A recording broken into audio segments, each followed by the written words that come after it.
하얼빈 이제 영화 한 2주 정도 상영 중이고 400만 돌파를 목전에 두고 있는데요. 첫 번째 집을 오늘 가지게 됐습니다. 네, 오늘 어떤 분이 나오신지 다 잘 아실 것 같고 시간 없으니까 빨리 이 자리에 모셔서 얘기 나눠보도록 하겠습니다. 그럼 하얼빈의 주역들을 이 자리에 모시겠습니다. 큰 박수로 맞이해주세요.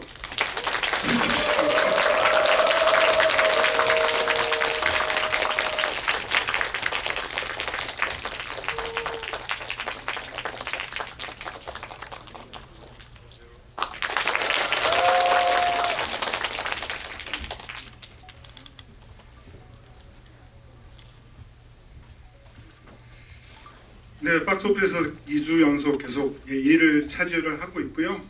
지금 첫 번째 지뷰를 가지게 됐는데 제 옆에 계신 현빈 배우분부터 간단히 인사 말씀 듣고 시작해 보도록 하겠습니다. 네, 안녕하세요. 대한항공 참모중장 안중근 역을 맡은 현빈입니다. 네, 반갑습니다. 이렇게 많은 분들이 지부에 또 이렇게 함께 해주시니까 또 기분이 좋네요. 네, 뭐 오늘 어떻게 답변이 될지는 잘 모르겠지만 그래도 즐거운 시간이 되셨으면 합니다. 감사합니다. 네, 김성현 역할의 조호진입니다. 네, 반갑습니다. 첫 번째 지부에 오셔서 환영합니다. 네, 열심히 하겠습니다. 감사합니다. 네, 저는 일본군 모리다소 역을 맡은 박훈입니다. 영화도 봐주시고 이렇게 또 GV까지 참석해주신 많은 분들께 진심으로 감사드립니다. 아마 저희 영화 보시고 많은 질문이나 궁금증이 있으셨을 것 같은데 그런 지점들을 많이 해소시켜드리는 또 얘기 나눠보는 그런 자리가 됐으면 좋겠습니다. 감사합니다. 안녕하세요. 감독吴민호입니다. 반갑습니다. 이렇게 많은 분 오셔서 감사드리고 보통 저는 감독은 이런 조명 뒤에 있습니다. 앞에 있으려니까 좀 괴롭네요. 제가 오늘 재밌게 좀 여러 이야기들 해봤으면 좋겠습니다. 네, 고맙습니다. 네, 대화는 1시간 정도 진행이 될 예정이고요. 그 마지막에 이렇게 객석 질문을 받는 시간이 있으니까 조금 기다려주시고 그리고 이제 오늘 입장하시는 분들에게 그 포스터, 사인 포스터 나눠드린 걸로 알고 있는데요. 그게 그 일부 못 받으신 분도 있다고 하시더라고요. 그래서 못 받으신 분들은 나가실 때 그 저기 매표소에 가셔서 얘기하시면은 드린다고 하니까 꼭 받아가시면 될 것 같습니다. 네, 아무래도 그 첫 번째 질문으로는 혹시 그 감독님과 배우분들께 어떻게 이제 캐스팅을 하시게 되셨고 그리고 이제 역할을 맡은 다음에 어떤 식으로 감독님과 대화를 나누셨는지 그런 첫 시작점에 대해서 좀 여쭤보고 싶은데요.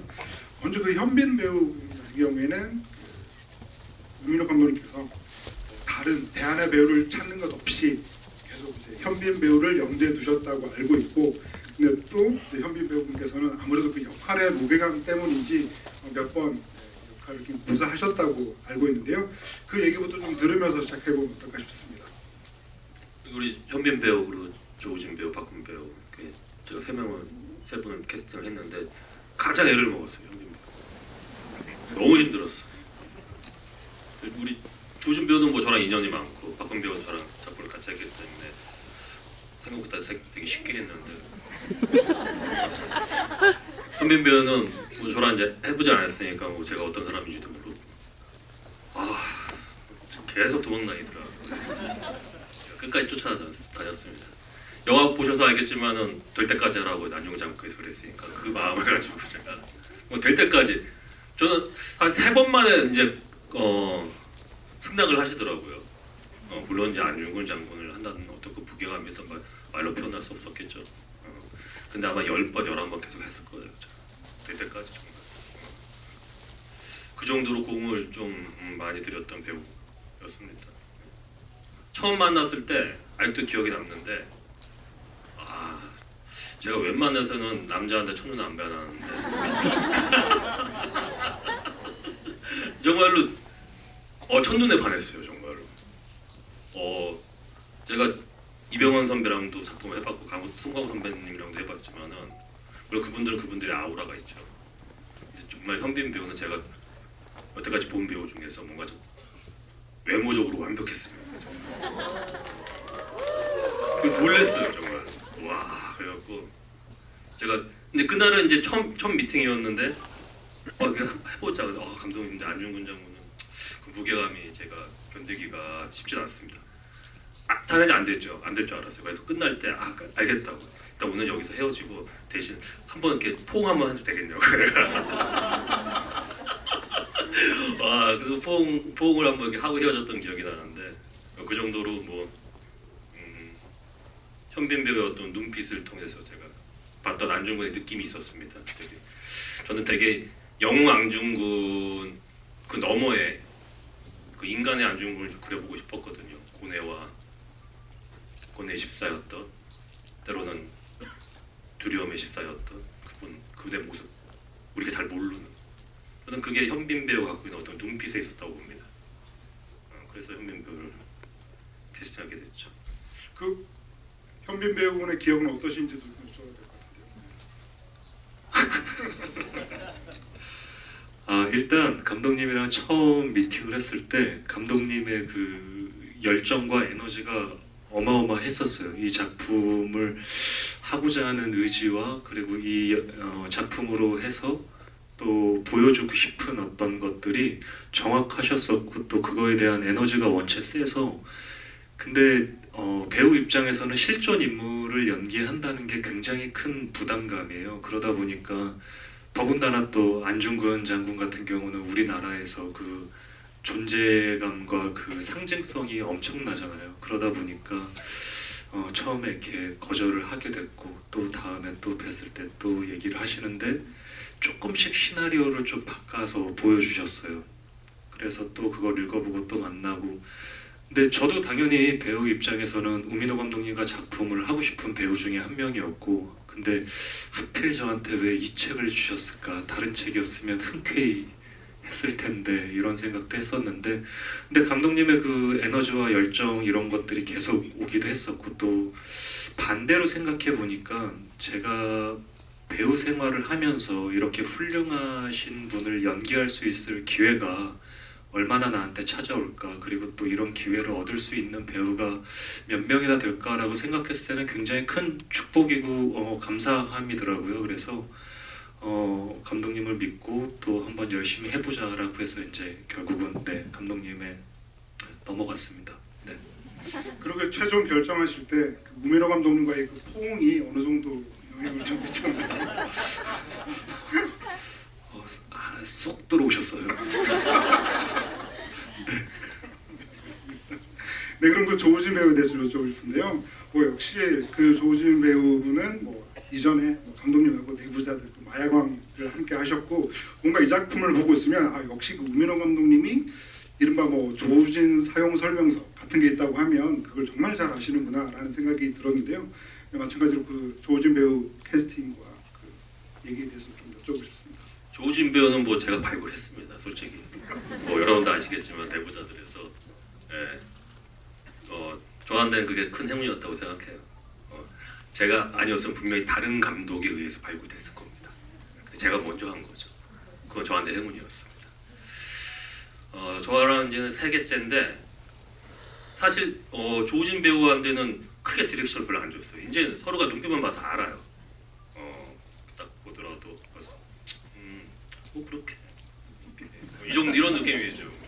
그러니까 척척 그냥 다 아는 배우라서 그래서 캐스팅 과정도 제가 우리 조 배우를 믿는 만큼 또 조 배우 저를 믿는 게 있어가지고 되게 수월하게 상대적으로 아주 편하고 쉽게 했습니다.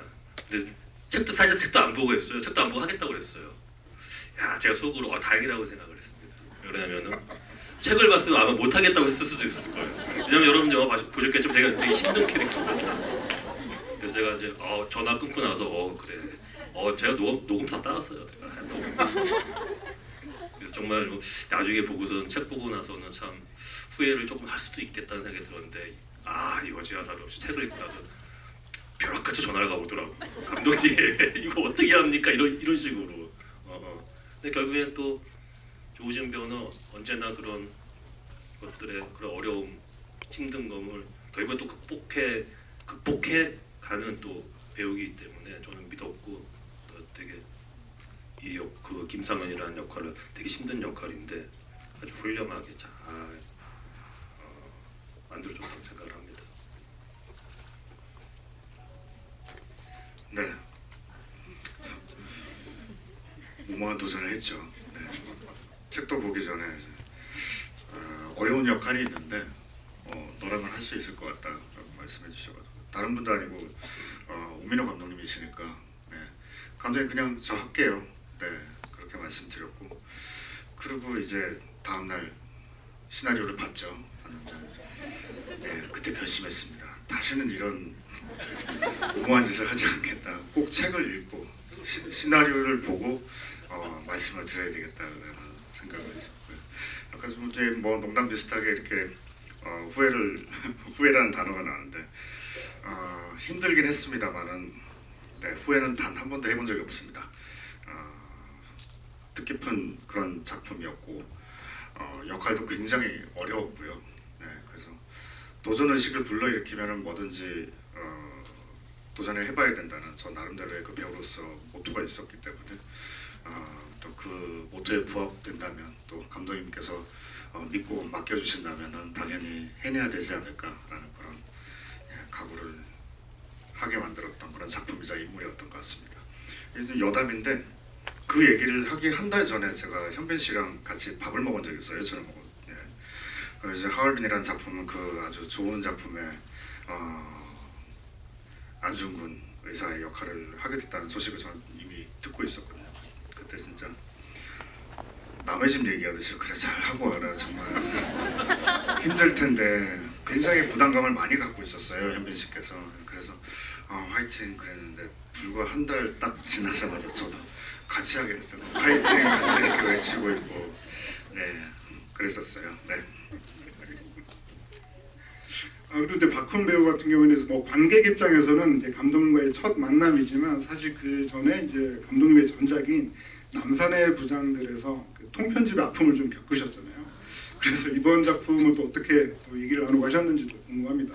사실은 박훈 배우랑 저랑 이제 남사의 부장들을 같이 해서 작품을 같이 했었습니다. 여기서 남사의 부장들을 보신 분도 계시고 안 보신 분도 계실 텐데 거기 보면은 그 이병헌 배우의 그 옆에서 미국 쪽 정보 라인이 있어요. 그래서 그 정보를 계속 주는 이렇게 역할이었는데 정말 잘했습니다. 그 이병헌이라는 대배우 앞에서도 하나도 주눅 들지 않고 정말로 너무 잘해갖고 제가 되게 인상 깊게 봤던 배우였는데 어쩔 수 없이 이제 편집 과정에서 그 부분이 다 통으로 날아가게 되는 거죠. 그래서 너무 이제 미안한 마음이 강했는데 그 미안함 때문에 캐스팅한 건 아닙니다. 미안함 때문에 캐스팅한 건 감독이 그런 인간은 아니에요. 감독은 되게 냉정하기 때문에 그때 그 미안함도 있지만 그 미안함보다는 이 배우를 다시 하고 싶었어요. 정말 너무 잘했기 때문에. 그래서 제가 그때도 전화로 나랑 같이 해보자고. 대신 이번 역할은 도저히 통편집이 될 수 없는 그런 캐릭터를 준비한다. 너무 좋아하더라고요. 근데 아마 이제 대본을 받고 난 다음에는 아마 무척 당황스러웠을 거예요. 왜냐면 일본인 역할이니까는 일본 말을 하는데 아마 어마어마한 고생을 했습니다. 네, 저는 감독님이 이 인터뷰를 하셔가지고 주변 많은 후배 배우들에게 어떤 희망의 아이콘으로 떠오르고 있어요. 통편집이 되어도 열심히 하면 다음에 또 좋은 일이 생긴다. 뭐 이런 어떤 저를 보고 용기를 많이 얻었다고 해서 이렇게 해줘서 너무 고마운데 사실은 그 감독님하고 그 남산의 부장들 이후에 연락을 못 드렸어요. 뭐 개인적으로 연락할 이런 상황들이 못 돼서. 근데 서울의 봄을 찍고 있을 당시에 부산 아직도 기억나는데 숙소 앞에서 이제 갑자기 전화가 오셔서 감독님 완전 저 영화는 굉장히 차갑고 건조한 느낌인데 감독님은 화라산처럼 뜨거우신 분이거든요. 그래서 원민호입니다. 딱 이렇게 말씀하셔서 예? 이렇게 제가 받았던 기억이 나는데 하얼빈이나 영화를 준비하고 있고 너무 감독님 여보세요 하잖아요. 대부분 전화를 하면 그죠? 여보세요 하는데 원민호입니다. 이렇게 해서 예? 이렇게 했던 기억이 납니다. 그래서 하얼빈의 영화 준비하고 있고 그 역할을 맡아줬으면 한다. 그다음에 안중근 장군에 대한 얘기다라는 걸 듣고 너무 좋습니다. 너무 하고 싶습니다 하고 전화를 끊고 거기서 되게 크게 욕을 했거든요. 예, 너무 좋아가지고요. 그래서 감독님의 그런 마음이 다 이해됐었어요. 뭐 3년 만에 갑자기 한 3, 4년 만에 갑자기 미안해질 일은 없잖아요, 사실. 그래서 너무 감독님의 진심이 너무 느껴졌고 저도 마찬가지로 대본을 보고 우진 선배님처럼 일본인이구나. 그 다음부터 큰 당황함이 시작되기 시작했는데요. 예, 역시나 어떤 노력의 거리를 던져주시는구나라는 생각을 많이 했습니다. 이 하얼빈을 보고 있으면 지금 현재 그 뭐 연출과 연기뿐만 아니라 뭐 음악, 촬영 등에 이르기까지 지금 현재 한국 영화가 보여줄 수 있는 어떤 총력전 같은 작품이 아닐까라는 생각이 들 정도로 굉장히 보고 있으면 그것만으로 굉장히 큰 감동이 오는데요. 특히나 이제 그 보고 있으면 진짜 힘들게 촬영했구나라는 거를 온몸으로 느끼게 되는데 이 세 분도 뭐 마찬가지인 것 같습니다. 그 중에서도 저는 그 현빈 배우분 같은 경우에는 그 영화의 그 시작과 마지막을 장식하고 있는 정말 그 꽁꽁 얼어붙은 한겨울의 그 몽골 홉스골호수에서의 촬영이 너무 궁금하거든요. 거기서 또 웅크리고 누워 계시기도 한데 사실 그 보는 관객 입장에서는 어느 정도로 저렇게 촬영을 했을까 좀 감이 좀 짐작이 가지 않는데 어떻게 좀 촬영하셨는지 좀 궁금합니다. 일단 그 가장 기억이 나는 게 몽고에 있는 그 울란바토르 공항이죠. 거기서 홉스골까지 가는데 차로 16시간이 걸려요. 근데 거기에 현지 사정이 이 포장도로라고 하지만 우리나라 같은 포장도로가 아니에요. 그러다 보니까 포장 같지 않은 도로와 완전한 비포장 도로를 포함해서 16시간, 그러니까 거의 1박 2일을 가거나 아니면 한 번에 움직이려면 이제 16시간을 이동을 했었어야 되는데 도착하고 나서 이제 뭐 그 숙소를 근처에 잡아놓고 또 이제 홉스골에 가서 촬영을 했을 때 처음에 저는 인상이 먼저 갔던 스태프분들한테 그 장소에 대한 얘기를 들었는데 그거의 이상이었던 것 같아요. 훨씬 더 경이로웠었고 훨씬 더 놀람의 연속이었던 것 같아요. 그리고 저녁에 그 홉스골 얼음 근처에 가서 이렇게 들으면 희한한 소리가 나요. 계속. 왜냐하면 얼음이 팽창했다, 녹았다, 깨졌다, 뭐 다시 붙었다 이런 현상들이 그 1m 이상 원 얼음 밑에서 계속 이루어지고 있는 상황이어서 약간 음산하기도 하고. 근데 이제 현장에 가서 이제 얼음 한복판에 이렇게 서 있을 때는 또 이제 드론 촬영을 했죠. 이제 영화를 보셔서 아시겠지만 저희가 쓴 카메라도 많은 분들이 아실 텐데 아리 65라는 카메라가 또 그 카메라 자체가 무거워서 띄울 수가 없어요. 그래서 헐리우드 스태프분들이 오셔서 그 카메라를 이제 드론으로 띄워 주셨고 날씨가 이제 한 영하 40도 정도 됐던 걸로 기억을 하는데 드론이 또 이제 배터리가 금방 이제 방전이 되는 거죠. 그래서 계속 띄웠다 내렸다 띄웠다 내렸다를 여러 차례 반복을 하면서 찍었고 계속 그런 기억인 것 같아요. 그러면서도 마지막 장면 이제 나레이션 찍는 장면에서는 지금도 안 잊혀지는 것 중에 하나가 감독님께서 디렉션을 주시는데 제가 아는 모든 단어가 총 출동했던 디렉션이었어요. 근데 그 단어가 너무 많아서 제가 기억이 잘 안 나요. 그래서 감독님한테 한번 여쭤보고 싶어요. 혹시 기억나시는지? 대충 뭐 여러 가지 얘기를 했던 것 같아요. 근데 현장에서 이제 감독이 배우한테 여러 가지 주문을 할 때는요, 그게 알아서 하라는 얘기입니다.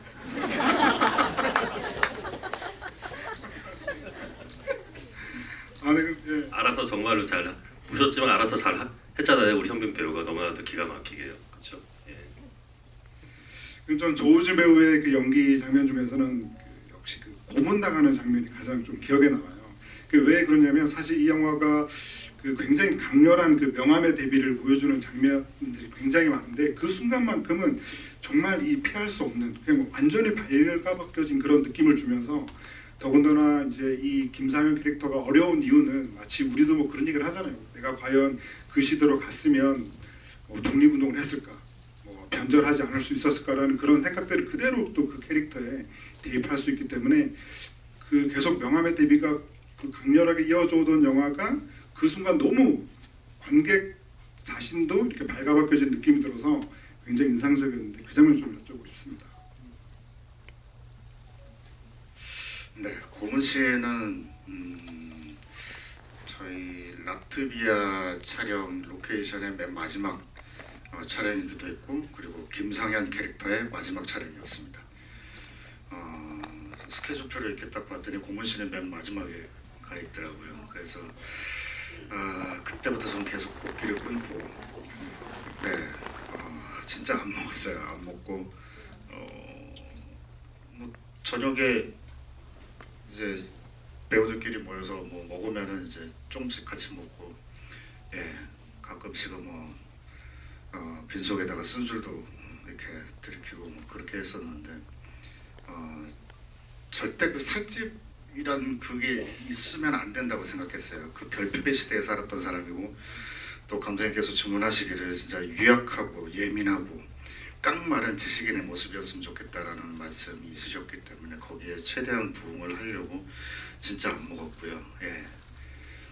그때 참 대기하고 있는데 홍경표 촬영 감독님하고 오시더니 한번 엎드려 보라고 네, 다 벗은 상태에서 한번 엎드려 보라고 하시더니 두 분이서 아우 그러시면서, 예, 이 뼈 드러난 거 이걸 다 찍자고, 예, 그렇게 하시더라고요. 그래서 정말 그 솔직한 그 상황에서의 심정, 정서, 감정을 표현하려고 아무것도 계획을 하지 않았습니다. 단지 이제 전달해야 될 대사는 분명히 있으니까 그것을 어떤 톤으로 해야 되겠다는 뭐 그냥 숙지만 했었고요. 어떤 톤으로 해야 되겠다는 생각 전혀 없었고요.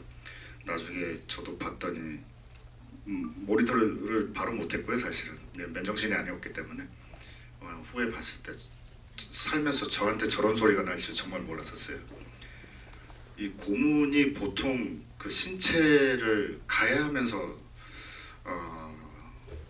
고문하는 씬들이 대부분 많았었는데, 이거는 처음 보는 유형의 고문 씬이다. 그러니까 어떤 고통을 담아낼지 굉장히 고민이 많이 됐었습니다. 예, 독가스에 의한 고문이었기 때문에.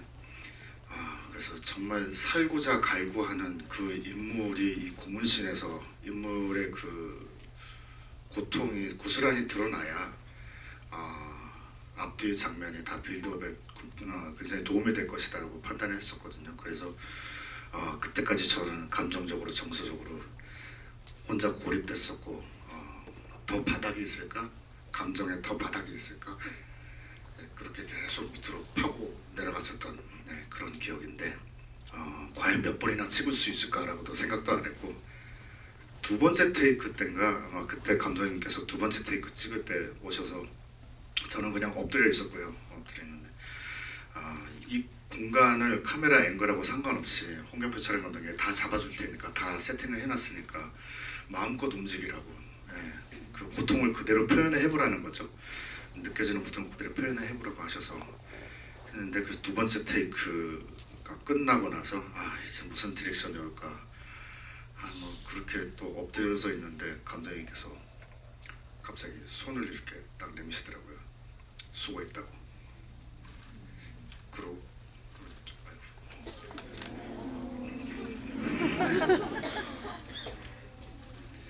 네, 그랬었습니다. 네, 그렇게 찍었고 그 씬을 여러분들께서 아마 목격을 하신 거가 될 거고, 예, 그게 두 번째 테이크에서 끝날 줄 정말 몰랐어요. 네, 감독님께서는 어떠셨어요?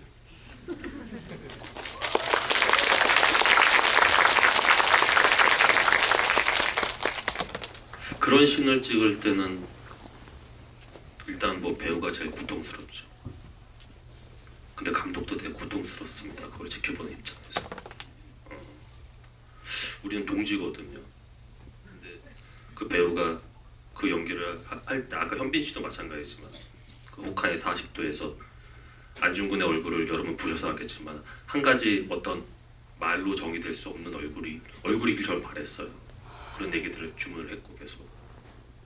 그리고 우리 조우진 배우도 마찬가지로 그런 고문신에서 그 배우들이 혼신을 다해서 그렇게 고통스러움을 감내하면서 연기하는 모습을 지켜보는 감독도 매우 고통스럽습니다. 그건 정말로. 근데 어쩔 수 없잖아요. 일이니까. 마무리는 그렇게 되는 거예요. 그때도 참 현빈 씨도 그렇고 우리 우진 씨도 그렇고 너무 잘 나왔으니까 고생했다. 그 감독이 해줄 수 있는 얘기는 가서 손 내밀고 박수 한번 하고 잘했다. 완벽해. 제가 완벽해란 말을 좀 자주 합니다. 퍼펙트하다. 고생했다. 박훈 배우도 그런 퍼펙트한 경우가 많으셨죠. 아 저는 사실 제가 이 그 고문 씬의 어떤 관전자였거든요. 그렇잖아요. 거기 제가 있잖아요. 그래서 제가 그날 상황이 정확하게 기억납니다. 전 촬영 통틀어 현장의 예민함이 최고치였고요. 이렇게 말씀드릴 수 있어서 정말 다행인데 왜 그러냐면 선배님은 고통에 울부짖었고 감독님은 또 우진 선배님의 그 노력에 고마워서 울부짖었고 끝나고 엄청 우셨어요. 진짜로 너무 고맙고 그다음에 그 장면들 보면서 그 독립 그 투사들이 그렇게 했겠지에 대한 그걸로 막 우셨어요. 두 분 다 막 울고 그러니까 되게 그 현장의 분위기가 아직도 기억나요. 그 찍기 전까지의 그 예민함에 정말 극에 다다른 그 상황에서 그게 시각적으로 구현됐을 때 뭔가 끝난 다음에 그 해소감 막 그런 게 그냥 툭 떨어지는 느낌이었어요. 그래서 저는 다행히도 방독면을 쓰고 있어서 다른 분들의 어떤 감정에 휘말리지 않고 아주 냉정하게 관전자적 입장으로 지켜보고 있었거든요. 예. 아주 멋있던 장면이었습니다, 제 기억에. 그런 장면일수록 제가 컷을 못 놔두겠다. 샷을 보통 뭐 한 그 정도 장면이면 못해도 한 10개 정도 샷이 분할이 되는데 도저히 그거를 10개의 샷으로 분할해서 보여주고 싶지 않더라. 맨 마지막에 안중근도 마찬가지지만 그런 장면도 그냥 이거는 그냥 한 커트로 그냥 보여줘야겠다. 고스란히. 특히 이 하울빈은 그런 신들이 많았던 것 같아요. 롱테이크들이.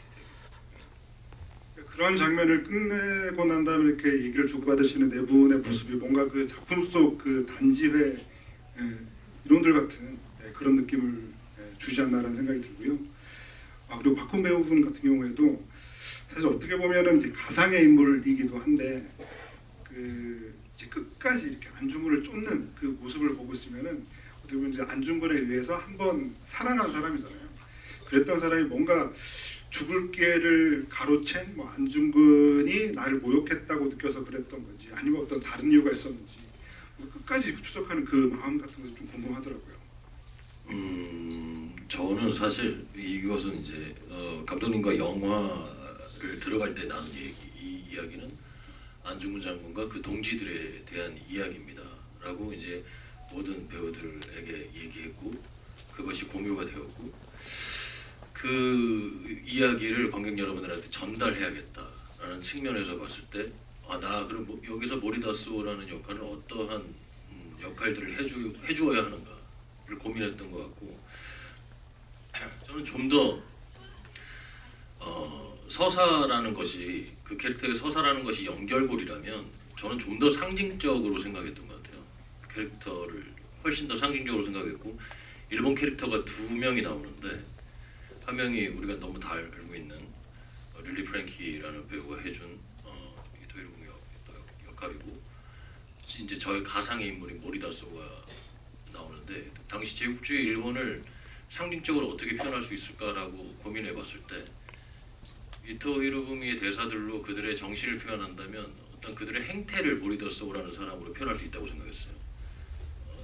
그 당시 제국주의 일본의 대륙을 향한 끝없는 집착 그 행태를 이 사람이 안중근을 쫓는 행위로 충분히 대표성으로 만들 수 있다. 그러면 어떤 서사로 연결시킬 거냐? 나는 그 당시에 대륙을 넘보는 승리자의 입장인데 나라도 없는 사람들이 와가지고 나한테 이런 모멸감을 줬을 때 그러니까 우리의 입장에서는 그 당시에 제가 전쟁에서 잡힌 안중근과 대등하다고 생각하지만 당시에 군인의 입장으로 봤을 때는 과연 대등할까?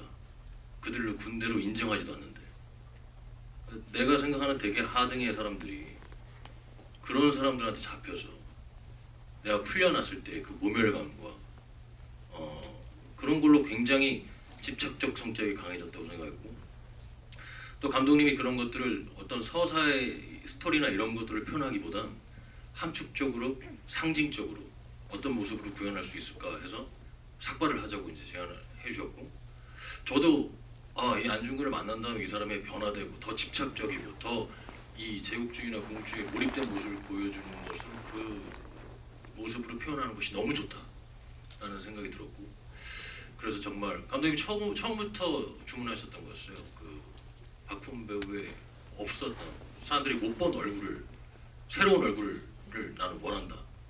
그래서 저도 그냥 삭발은 안 된다. 아예 내가 달라 보여야 된다. 이런 생각을 많이 했던 것 같고 그래서 삭발을 하고 이제 문신을 해갖고 헤어 라인하고 이 구레나루 라인을 그 당시에 자료를 이제 찾아봐서 그걸 구현해냈고 그런 식으로 이제 안중근과의 서사 또 이 사람들 그 당시에 제국주의의 일본의 행태 이런 거를 상징적으로 표현하려고 했던 것 같고 그 과정에 이제 안중근이 어떻게 보면 흑역사 그래서 개인적 복수라기보다는 뭐 한번 갈 때 포로 이렇게 쏘잖아요. 개인적으로 정말 원한이 있으면 끝까지 가서 찾아서 어떻게 대면을 하고 막 이랬겠지만 그 정도로 보지 않는 거죠. 위에서 그냥 폭격해서 쓸어버리고 끝 그냥 이 정도의 상황으로 생겼는데 살아있다는 얘기를 듣고 다시 과몰입하게 되는 그런 캐릭터를 아마 해서 광적으로 이렇게 쫓는 인물이 탄생했던 것 같아요. 이렇게 시간이 꽤 많이 지났네요. 얘기를 나누다 보니까. 그리고 하나 더 이제 여쭤보고 싶은 건요. 그 뭐 감독님과 뭐 현빈 배우뿐만 아니라 뭐 다른 두 배우분에게도 뭐 적용됐을 것 같은데 사실 이 정도로 그 하나의 중심 인물을 다루는 작품을 하고 있으면 왠지 그 안중근 장군님에 대한 꿈도 꾸시지 않을까라는 생각도 해보게 되고 그럼 만약에 이제 안중근 그이라고 하는 역할을 이렇게 파고들면서 진짜 만에 하나 뭐 타임머신을 타고 가서 안중근 장군을 만났다면 좀 여쭤보고 싶은 것도 있지 않을까라는 생각이 들기도 하거든요. 혹시 뭐 감독님과 하면 어떠신가요? 이 작품에 대해서 감독님한테 제안을 받고 그리고 촬영이 시작되고 끝나는 시점까지 단 하루도 안중근 장군에 대한 생각을 안 한 적이 없는 것 같아요. 예, 자료들을 찾아보면서 인간으로서 이분은 이 30이라는 젊은 나이에 어떤 생각을 하고 어떤 두려움에 휩싸였을까 이 생각을 상상을 매일 했던 것 같은데 결국 답은 못 찾았죠. 제 상상 안에서 그리고 감독님의 디렉션에 의해서 이제 작품을 찍었지만 정말로 말씀하신 대로 꿈속에 한번 나타나 주셨으면 바랄 때도 있었어요. 그래서 뭔가 나한테 조그마한 힌트 하나만 던져주셨으면 그래서 그때 그냥 촬영 카메라에 서야 되는 촬영 중에 꿈에 나오셨으면 그거를 한번 여쭤보고 싶어요. 영화 속에서 안중근 장군은 우리가 아는 지금 영웅으로서의 모습보다는 계속 실패하는 사람으로 그려져 있어요. 그러다가 이제 거사가 성공을 한 게 한 번으로 돼 있는데 그 거사를 치르러 가시기까지 가장 힘들게 한 게 뭔지를 한번 여쭤보고 싶었어요. 네, 그게 어떤 거였는지. 근데 이제 카메라 밖에 이제 나온 상태가 됐고 촬영이 끝났으니까 지금 혹시라도 이렇게 꿈속에 나타나 주신다면 어디 계신지 여쭤보고 싶어요. 네. 혹시 감독님은 꿈 꾸신 적 없으신가요? 제가 꿈을 잘 꾸진 않습니다.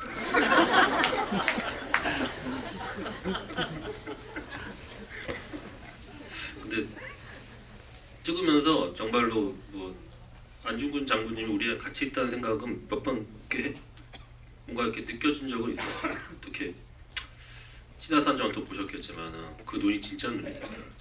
광주에서 찍었는데 뭐 50년 만에 내린 폭설이거든요. 사실 대본에서 눈이 아니에요. 눈이 주어진 거죠. 그럴 때 그리고 이 영화가 계속 보면 눈과 얼음이 많잖아요. 계속 눈이 오잖아요. 그게 다 실제 눈입니다. 우리가 어딜 가면 눈이 오는 거예요. 계속 라트비아를 가도 눈이 오고 몽골을 가도 눈이 오고 그럴 때마다 뭔가 우리 장군께서 이렇게 하늘에서 계속 뭔가 우리한테 이렇게 눈을 주신다는 느낌을 좀 받았거든요. 저도 그렇고 배우들도 그렇고 또 홍경보 촬영 감독님도 그렇고 이게 뭔가 계속 뭔가 눈을 내려주시는구나 이런 생각 이런 느낌을 받은 적이 있어요. 심지어 그 사막에도 눈이 온 것 같더라고요. 네, 사막에도 눈이 왔습니다. 사막에 갔는데 저는 좀 바람이 불길 바랬어요. 사막에 좀 모래바람이. 그러면 그들의 여정이 더 이렇게 뭔가 고난스러워 보이니까.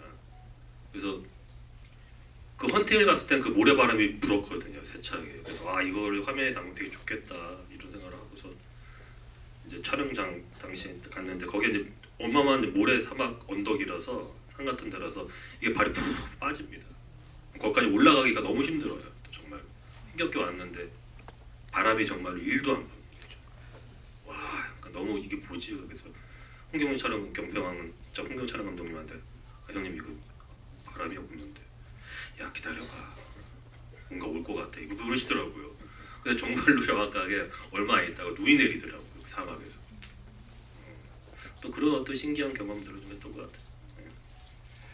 안중근 장군님을 연기한 것은 아니지만 그래도 뭐 조우진, 박붕 배우분도 이 작품을 하면서 계속 그런 생각들을 하셨을 것 같고 특히나 이제 저는 그 모리다스오의 그 대사 중에 가장 이 영화에서 반복적으로 나오는 대사가 그 안중근과 도코다 안중근이 어디에 있느냐라는 그 대사 같은데 그게 이제 계속 듣다 보니까 좀 그렇게 좀 들리더라고요. 그러니까 뭐 너희 그 당신의 마음속에는 안중근이 있느냐, 안중근은 어디에 있느냐, 약간 그런 것도 약간은 의도된 대사일까 좀 그런 생각도 좀 해봤거든요.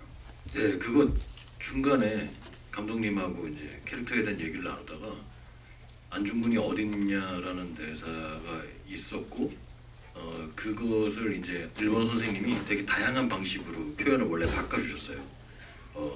그 말 한마디가 아니라 그래서 안중근은 뭐 이런 식으로 바꿔주셨는데 제가 그냥 아니 안중근이 어디 있냐로 하고 싶다고 그냥.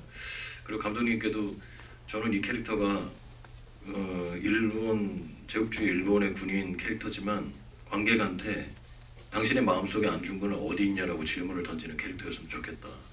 그리고 비록 일본어고 언어가 통하지 않지만 관객들이 나갈 때 안중근이 어디 있냐라는 말은 남기고 왔으면 좋겠다.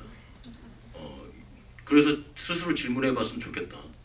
내가 잊고 있었던 이 안중근의 마음과 그 용기가 어디 있었는지 그런 생각이 들어서 감독님 이런 캐릭터였으면 좋겠어요. 그러니까 나도 생각 못한 건데 막 하셨어요. 너무 근데 뭐 좋아요 해보세요 이렇게 말씀해 주셔가지고 저는 일단 그 얘기를 계속 전달해드리고 정말 최선을 다해서 안중근이 어딨냐고 물을수록 관객한테 그 질문이 다가간다고 생각했어요.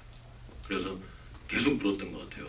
이창섭을 만나도 김상현을 만나도 그냥 만나는 사람마다 안중근은 누구다 라고 물었던 것 같아요. 그게 지금 이 시대에 저는 되게 시의적절한 질문이라고 생각을 합니다. 제가 한 말씀만 드리고 관객들 질문을 좀 받겠는데 그 이번에 우리가 광복 80주년이에요. 2025년. 근데 이번에 정부에서 이달의 독립운동이라는 이제 책을 발간을 했는데 거기에 안중근 장군의 하얼빈 의거가 빠졌습니다. 그 말이 안 되죠. 대신에 친일파들의 행적이 올라갔어요. 거기에 빠진 사람은 홍범도 장군도 빠졌고 윤봉길 의사도 빠졌고 이봉창 의사도 빠졌어요. 이 말이 지금 우리가 일본 사람이 일본 군인이면 안중근은 어딨냐? 안중근은 누구다. 네, 짚어주셔서 너무 감사드리고요. 아무튼 뭐 이렇게 네 분과 뭐 밤새 얘기할 수 있을 것 같은데 시간이 너무 아쉽네요. 오늘 이제 객석 질문 받아보려고 하는데요. 그 질문자로 뽑히신 분들에게는요 선물로 여기 그 8.15 동아 연필인데 여기 이제 광복절 연필이라고 써 있어요. 이거를 선물로 드리도록 하겠습니다. 손 들으시면 마이크 전달드리겠습니다. 저기 회색 같은데. 오른손 드셨던 분. 한 번 더 손 들어주세요. 잘 안 보여가지고. 네, 네, 네.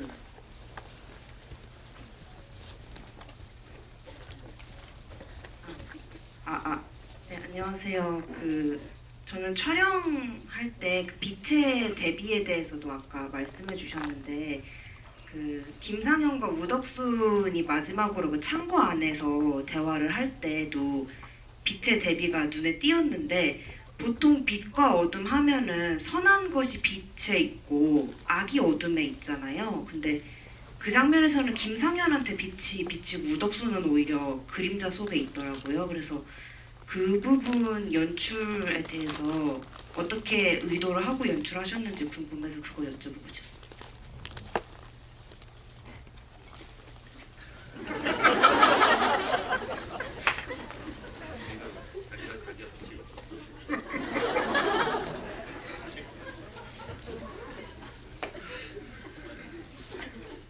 촬영 감독님이랑 저랑 이제 촬영 컨셉이 뭐였냐면은 우리 그 독립군들의 모습을 여러분 그 명화 이렇게 보면은 느끼는 감정들이 있죠. 되게 뭔가 어떤 명화를 봤을 때 내가 내 마음이 나도 모르게 약간 울컥거리는 느낌. 그게 촬영 컨셉이었어요. 그래서 되게 그들이 나오는 어떤 장면들이 되게 명화를 보는 듯한 느낌이었으면 좋겠다. 그래서 그 명화들의 라이트를 많이 참조했습니다. 특히 카라바조의 그림을 많이 보고서 참조를 했고 한 줄기 라이트가 들어갔을 때 그리고 우리 독립군들이 많이 좀 어둠 속에 있어요. 그 어둠 속에서 왜냐면 이 영화는 그 어둠 속에서 느꼈을 그들의 고뇌가 되게 중요했거든요. 그리고 그들이 느꼈을 그 두려움을 들키지 않으려고 어둠 속으로 들어가는 거죠. 왜냐면 내 두려움은 전이 되니까. 내 두려움이 내 동지한테 전이될 수도 있는 거고 그러니까 그거를 보여주기 싫으니까 어둠 속으로 들어가는 거예요. 그런 지점에서 자꾸 안중근도 그렇고 우리 독립군들을 그 안중근도 그 최재형 안가에서 보면 그 구석진 되게 어둠 속으로 들어가잖아요. 그 작전이 그 모리아한테 다 아차가 폭파고 난 다음에 어떻게 보면은 그러니까 이 영화는 그 어둠의 시대에 그 어둠을 뚫고 계속 빛을 향해서 광복을 향해서 나아간 독립군들 이야기이기 때문에 점점 그렇게 저는 표현을 했던 것 같아요. 그리고 그 거기에서 그 우덕수는 블랙이고 저기 김상현은 좀 밝게 표현했던 거는 아마도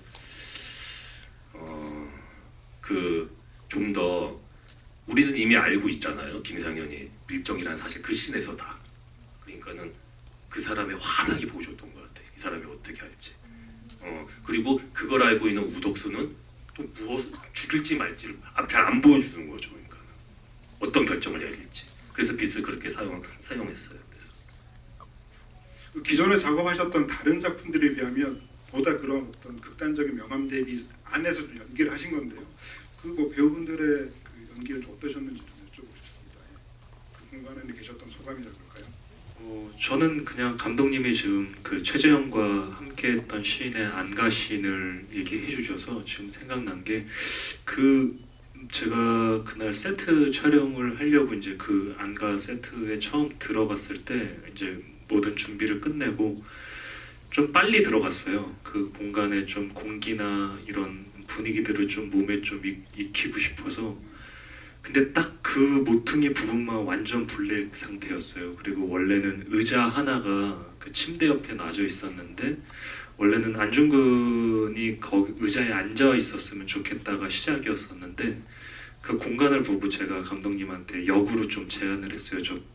저 구석에 안 보이는 곳으로 들어가고 싶은데 괜찮냐라고 했을 때 감독님께서 흔쾌히 오케이 사인하셨고 또 촬영 감독님도 근데 감독님이 말씀하신 대로 그랬던 것 같아요. 어떻게 보면 이 영화 하얼빈 안에서 안중근 장군이 가장 나약해져 있을 상태의 눈물까지 보이는 씬이었다라고 저는 생각을 하거든요.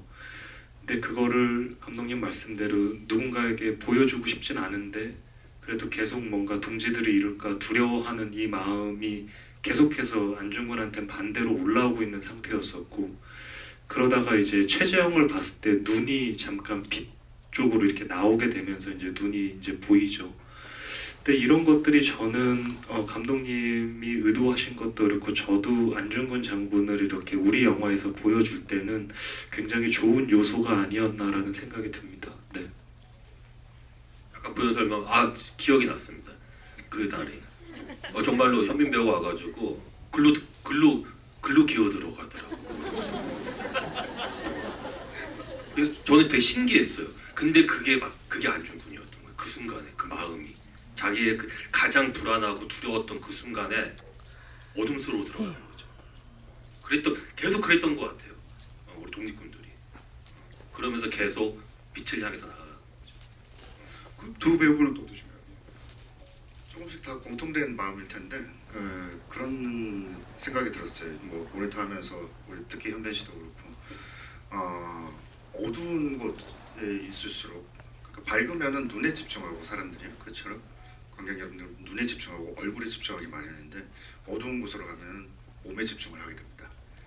그래서 어떤 거짓말도 다 드러날 수 있겠다는 생각이 갑자기 겁이 나면서 그 두려움이 엄습해 오더라고요. 그래서 무계획에 감정에 충만한 그런 상태로 최대한 만들려고 다들 노력을 했던 것 같아요. 그런 부분들을 서로 이렇게 봐주면서 같이 같이 이렇게 감정에 동화되기도 하고 그렇게 같이 몰입하면서 작업을 했던 것 같아요. 오리다스. 네. 저는 주로 빛에 있었고요.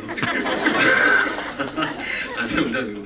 저도 독립군들의 장면들 보면서 아까 그 현빈 씨도 말씀해 주셨지만 그 장면 너무 인상적이었거든요. 골방에서 그 빛이 떨어졌을 때 이게 큰 화면으로 보면 더 잘 보이는데 그래서 저희가 아마 극장에서 보면 더 좋은 이유 중, 그러니까 극장 시네마의 이유인 것 같기도 한데 유재명 선배님 그 눈물 방울이 떨어지는 게 빛으로 이렇게 딱 잡힙니다. 그게 정말 감각적인 분들은 다 아시거든요. 이게 딱 그게 빛에 딱 잠기는데 어둠 속에 있는 그 사람을 봤을 때 눈물이 그 빛에 떨어지고 그 이상한 저 감독님 말인데 이건 그 이상한 느낌을 받았어요. 또 그 이거를 끝내고 창가로 가서 빛을 바라보면서 이렇게 쓰도록 하지 하면서 이렇게 읊어주는 최재형의 모습. 그러니까 빛을 향해서 서 있는 사람들이 꽤 많이 기억 남아요. 공부인도 그 정체되어 있던 사람도 처음에 이 창가 쪽을 향해서 있었고 그런 모습들이 참 이 빛과 어둠의 대비로 그런 메시지를 잘 전달했던 것 같아요.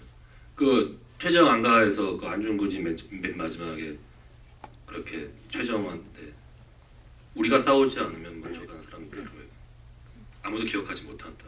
그러면서 근데 꺽꺽 울잖아요. 그 울 때 자세히 보시면은 자세히 보셔야 됩니다. 보다 보니까 보시면은 그 안중근이 맨 마지막에는 고개를 돌려서 저 창밖에 빛을 봐요. 그 어둠 속. 그 빛이 안중근이 쫓아가는 그 빛이 광복입니다. 그가 원했던 물론 살아생전에는 보지 못하셨죠. 그런 장면이었던 것 같아요. 근데 그 장면의 시작은 결국 배우가 그렇게 그런 선택을 했기 때문에 그런 장면이 나올 수 있었던 거죠. 그리고 이 영화는 여러분 보셨겠지만 좀 어둡죠. 지금 한국 영화나 헐리우드 영화에 비해서 많이 어두운데 왜냐면은 저는 그 시대가 어둠의 시대라고 생각을 했고 당연히 어둠의 시대고 그래서 그 시대를 되게 이렇게 환한 햇살에 찍고 싶지가 않았어요. 그래서 항상 흐린 날씨만 골라서 계속 찍었거든요. 그래서 야외 장면도 좀 어둡고 실내도 어둡고 여러분들이 보기에 조금 불편하실 수도 있지만은 그 어둠의 시대였기 때문에 그 대부분의 장면들을 좀 그렇게 흐린 날씨 그리고 어두컴컴한 방, 지하실 이렇게 찍었던 것 같아요. 네, 시간 관계상 마지막 질문을 받아야 될 것 같습니다. 예, 여기 제일 앞에 계신 분 좀 받을게요.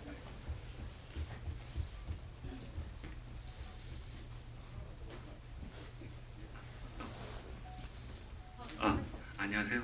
저 그 마지막 거사 이후에 마지막에 그 코레아우라 이게 어떻게 보면 되게 역사적인 외침이잖아요.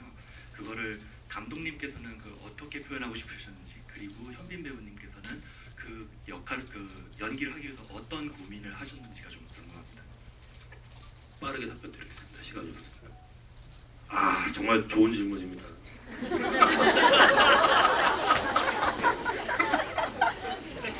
보통은 그런 극적인 순간에 보통 영화에서는 총을 쏜 안중근 얼굴이 비클로즈로 딱 들어옵니다. 그리고 총을 또 한번 클로즈 잡아주죠. 심지어는 총알이 나가는 것도 보여줄 때가 있어요. 그리고 그거에 맞고 떨어지는 이떠이 소금을 또 딱 잡아줍니다. 그리고 까나우라라고 외치는 또 안중근 얼굴을 또 화면 가득히 보여줍니다. 보통 그렇게 보여줘요. 그게 드라마틱하고 극적인 거니까. 근데 저랑 촬영 감독님이랑 고민 그때 그렇게 보여주지 말자. 이미 다른 영화에서도 많이 그렇게 보여줬고, 이건 그리고 제가 우선적으로는 첫 발 딱 쏘고 난 다음에는 제가 직부가 바로 확 뜬 거는 뭐냐면은,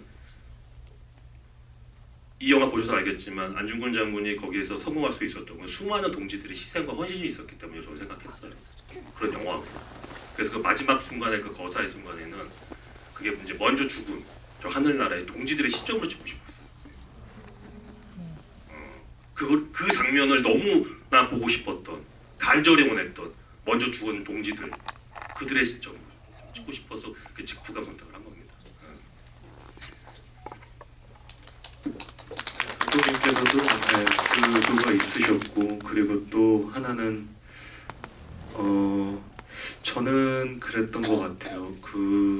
이 동지들에 대한 외침으로 이 까레아우라가 울렸으면 좋겠다라고 감독님은 디렉션을 주셨고, 저는 그거와 플러스로 그 수많은 군중들한테 제가 그 공부인한테 물어보잖아요. 노사와 말로 대한독립 만세가 뭐냐. 그래서 그 까레아우라가 최대한 많이 퍼졌으면 하면서 그 생각을 했던 것 같아요. 그래서 뭐 한두 번, 세네 번이 아닌 목이 쉴 때까지 계속 외치면서 나갔던 것 같아요. 네. 그리고 마지막 힘 하나 더 받자고 하셔가지고요. 이왕이면 이 공간에서 영화처럼 어둠 속에 계신 분, 저 뒤에 계신 분, 저기 제일 뒤에서 손을 이렇게 흔들고 계신 분 있는데요. 이 질문을 마지막으로 하고요.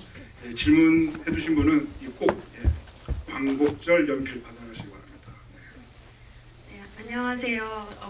저는 일단 마지막 질문에 영광을 받아서 너무 영광이고요. 어떤 분이 하시는지도 잘 모르시다 보면 그 조우진 배우님께 좀 궁금한 점이 있어서 질문 하나 드리겠습니다. 그 영화를 보고 나니까 그 언론 시사회에서 왜 박정민 배우가 보고 싶다고 했는지 알 정도로 우덕순과 김상현의 관계가 되게 눈에 많이 들어오더라고요. 그들의 서사도 좀 궁금해지고, 그리고 이제 어쨌든 김상현이 본인만 밀정임을 알고 있었을 때도, 그리고 밀정임을 걸렸을 때도, 그리고 모리를 죽이고 왔을 때도 굉장히 큰 사건마다 우덕순이 함께였더라고요, 김상현과. 그래서 조우진 배우님께서 만들어간 김상현이란 인물에게 우덕순이란 존재는 어떤 존재였는지 좀 궁금해서 질문드립니다. 가장 가까이 있는 친구이자 한 소끔 성장하게 만드는 그런 안중근 의사도 있지만은 그걸 옆에서 같이 목도해주는 선생님이자 스승 같은 사람이자 되게 복합적이었어요. 이 브로맨스는 정말 김상현의 어떤 정체성에 굉장히 그 중요한 영향을 끼칠 것이다라고 생각을 했었거든요. 네, 또 보고 싶네요. 네. 라트비아에서 혼자 사진 찍어서 저한테 뭐 보내주고 하더라고요. 뭐 같이 공유도 하고 그랬는데 그런 사람이지 않을까 싶습니다. 이 둘의 관계의 어떤 끈끈함, 애틋함 같은 것들이 뭉게뭉게 아주 폭넓은 감성으로 여러분들께 전달을 할 수 있어야 이 위대한 여정이 더 풍성해질 거라고 생각했고, 안중근 의사의 그 선택과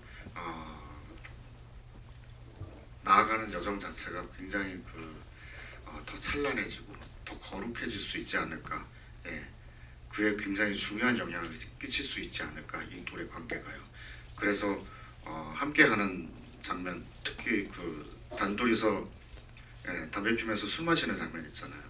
낭만을 넘어서서 이 둘의 어떤 관계가 굉장히 끈끈하게 드러나야지 이 작품을 봤을 때, 이 장면을 봤을 때 설득력이, 이 둘의 관계가 설득력이 있으려면 그 장면이 굉장히 중요하다고 생각해서 제가 정민 씨한테 정말 어려운 장면인데 같이 대본 리딩을 우리끼리 좀 한번 해보지 않을래 해서 여러 번 거듭해서 이제 만든 장면이라고 볼 수 있어요. 그래서 그때 다른 어떤 장면보다 정말 행복하게 작업을 했었고요.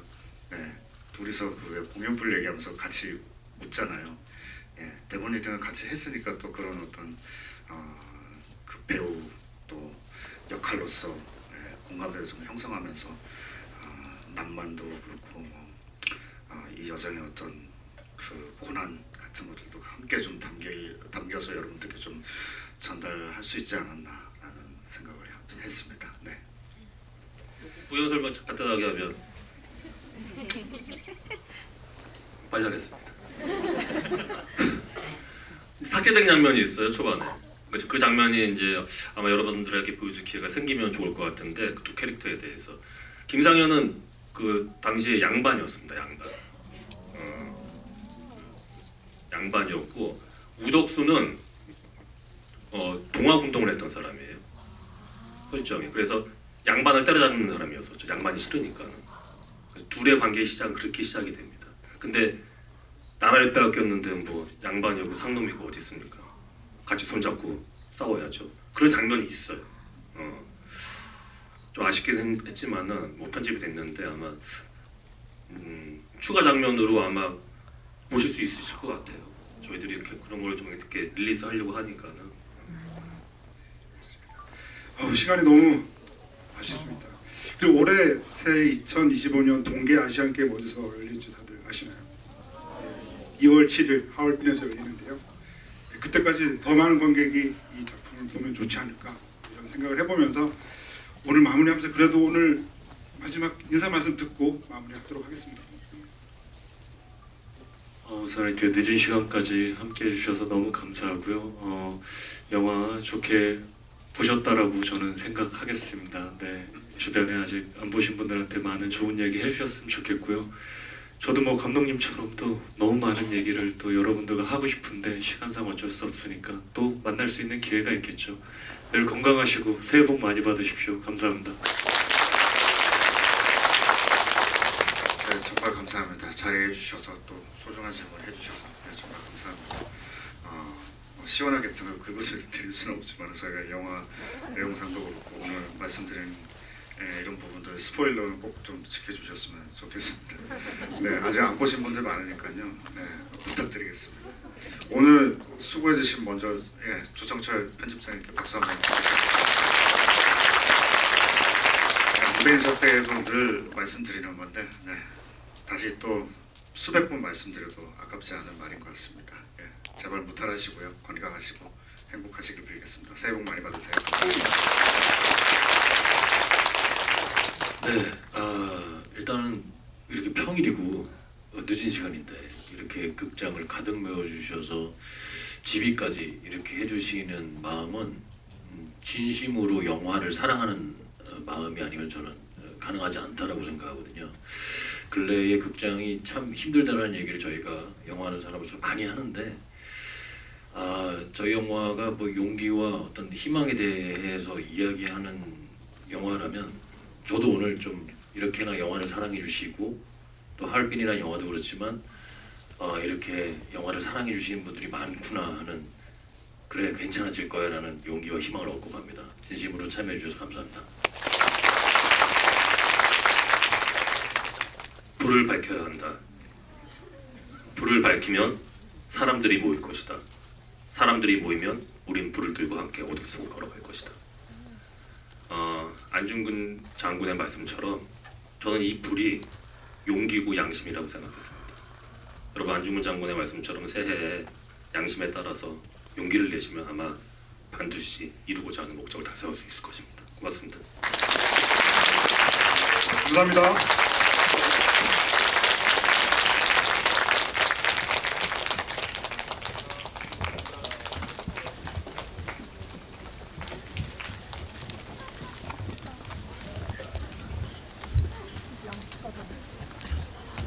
중간에 날라갔어요.